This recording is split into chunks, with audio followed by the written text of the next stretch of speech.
Pemirsa, bagaimana seharusnya sikap pimpinan KPK untuk menyelesaikan pembahasan revisi Undang-Undang KPK? Telah bergabung bersama kami dari luar studio pakar hukum tata negara, Mahfud MD. Selamat malam, Prof. Mahfud. Selamat malam, Silvi. Selamat malam, Prof. Mahfud, saya mulai dulu dari fakta 3 pimpinan KPK yang menyerahkan mandat pimpinan KPK kepada Presiden. Apakah Undang-Undang KPK mengatur soal penyerahan mandat dari pimpinan KPK ke Presiden? Ya, kita mendengar istilah penyerahan mandat itu sebenarnya kan dari media ya, bukan dari KPK. Kalau KPK itu menyatakan menyerahkan tanggung jawab kepada Presiden. Nah, kalau menyerahkan mandat itu mereka tidak bilang, cuma di media diartikan begitu. Tapi apakah menyerahkan tanggung jawab atau menyerahkan mandat itu tidak ada di dalam hukum tentang KPK ini. Hukum tentang KPK itu kan yang khusus itu adalah Undang-Undang Nomor 30 Tahun 2002, sedangkan menyangkut prosedur perundang-undangan itu yang umum untuk seluruh proses pembahasan undang-undang itu Undang-Undang Nomor 12 Tahun 2011. Nah, untuk penyerahan mandat atau penyerahan tanggung jawab kepada Presiden itu tidak ada. Jadi Presiden tidak boleh bahkan perlu gitu menyatakan tidak menerima penyerahan mandat itu dan tanggung jawab itu, karena menurut undang-undang KPK itu bukan bawahan Presiden. KPK itu bukan mandataris Presiden. KPK itu menurut putusan MK, setuju atau tidak setuju, KPK itu memang melakukan urusan-urusan eksekutif, tetapi bukan bawahan Presiden. Kan banyak ada yang urusan eksekutif tapi bukan bawahan Presiden ya, seperti KPU, Ombudsman, kemudian ya KPK dan sebagainya itu. Nah, KPK itu tidak bisa mengembalikan mandat karena mandat itu hanya dikembalikan kepada pemberi mandat oleh seorang mandataris gitu. Akibat hukum dari semua perbuatan mandataris itu menjadi tanggung jawab mandan itu namanya pemberi mandat gitu. Nah, ini tidak ada hubungan mandan dan mandataris, sehingga secara yuridis ya tidak ada nilai hukum apapun dari pengembalian tanggung jawab dan pengembalian mandat itu. Artinya tanggung jawab tetap terletak kepada mereka yang diangkat secara resmi sejak tahun 2015 dan akan berakhir pada tanggal 18 Desember yang akan datang gitu. Nah, ada cara berhenti yang lain, yaitu menurut pasal 32 Undang-Undang Nomor 30 Tahun 2002 itu, berhenti itu satu karena meninggal dunia, dua karena habis masa jabatannya, tiga karena pensiun, empat karena meninggal dunia, karena mengundurkan diri.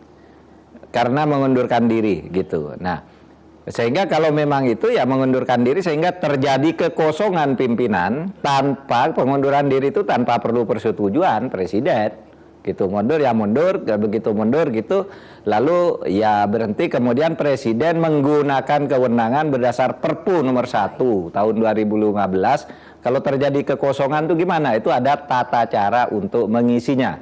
Nah, itu prosedur hukumnya, Silvi. Baik, Prof. Mahfud, kita lihat dari 5 komisioner KPK ini ada yang mengatakan mengundurkan diri, kemudian ada yang mengatakan menyerahkan mandat atau menyerahkan tanggung jawabnya kepada Presiden. Nah, menurut Anda kalau misalnya ini secara hukum tidak ada aturan yang mengatur soal itu, apakah ini berarti langkah politik yang diambil oleh para pimpinan KPK? Tapi dijawab nanti, Prof. Mahfud, kami harus jeda terlebih dahulu. Prime Time News akan kembali usai jeda. Kami kembali melanjutkan dialog bersama dengan pakar hukum tata negara, Profesor Mahfud MD. Prof. Mahfud, tadi pertanyaan terakhir saya, apakah Anda melihat langkah pengunduran diri ataupun langkah untuk menyerahkan mandat atau tanggung jawab kepada Presiden ini merupakan langkah politik atau langkah hukum dari pimpinan KPK? Kalau langkah hukum sudah bukan pasti ya, pasti bukan gitu. Karena langkah hukum tidak mengenal pengembalian mandat itu. Kalau mau disebut langkah politis boleh juga, karena mengikuti suasana perkembangan politik yang torak-tarik sekarang di luar dan menyangkut diri mereka. Bisa juga itu sebagai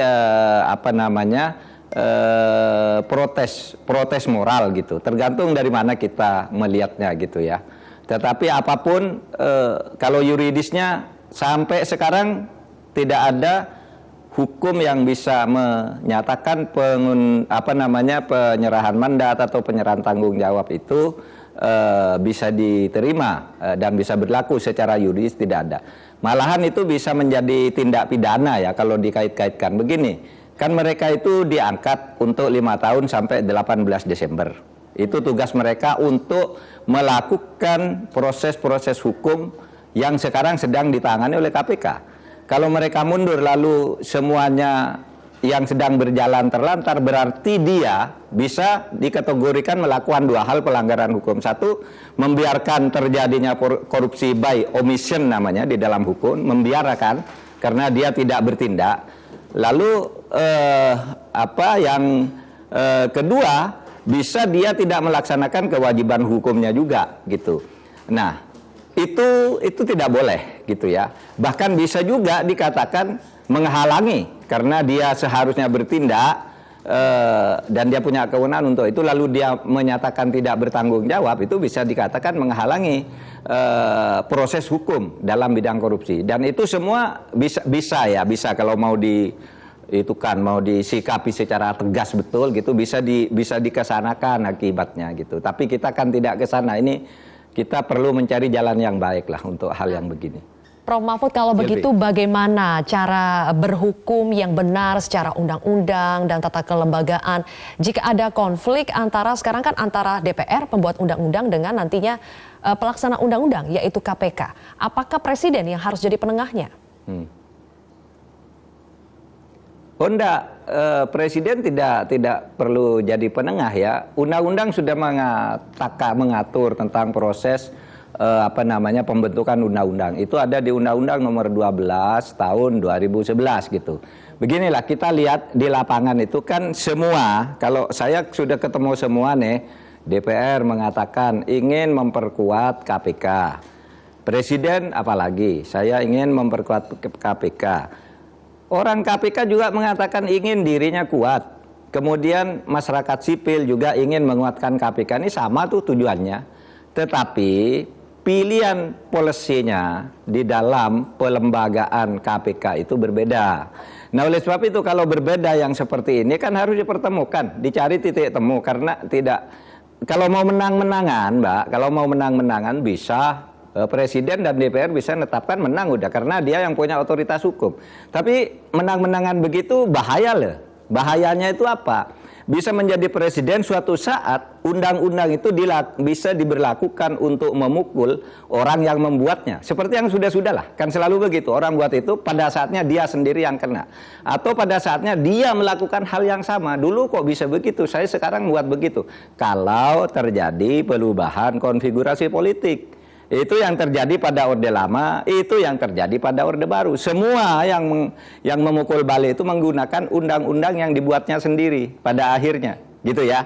Nah, oleh sebab itu lebih baik kita berkompromi dengan situasi secara baik-baik untuk menyelamatkan bangsa dan negara ini. Jangan pakai politik zero sum game. Pokoknya yang kuat yang menang. Kalau saya menang, kamu mati. Kalau kamu hidup, saya yang mati. Kenapa tidak hidup bersama saja, gitu? Nah ini undang-undang sudah mengatur itu. Kalau ada perbedaan padahal tujuannya sama baik, ketemulah. Di mana ya yang paling baik di antara ini? Apa susahnya sih ketemu? Politik itu kan begitu. Bisa diselesaikan sebelum menggunakan hukum secara mutlak-mutlakan gitu, bisa. Ketemu saja dulu gitu. Kan lebih bagus begitu. Oke, itu saran Anda ya, sebaiknya semua pihak duduk bersama. Terima kasih Prof. Mahfud MD telah bergabung bersama kami di Prime Time News hari ini. Pemirsa, bagaimana seharusnya sikap pimpinan KPK untuk menyelesaikan pembahasan revisi Undang-Undang KPK? Telah bergabung bersama kami dari luar studio pakar hukum tata negara Mahfud MD. Selamat malam Prof. Mahfud. Selamat malam Silvi. Selamat malam Prof. Mahfud, saya mulai dulu dari fakta 3 pimpinan KPK yang menyerahkan mandat pimpinan KPK kepada Presiden. Apakah Undang-Undang KPK mengatur soal penyerahan mandat dari pimpinan KPK ke Presiden? Ya, kita mendengar istilah penyerahan mandat itu sebenarnya kan dari media ya, bukan dari KPK. Kalau KPK itu menyatakan menyerahkan tanggung jawab kepada Presiden.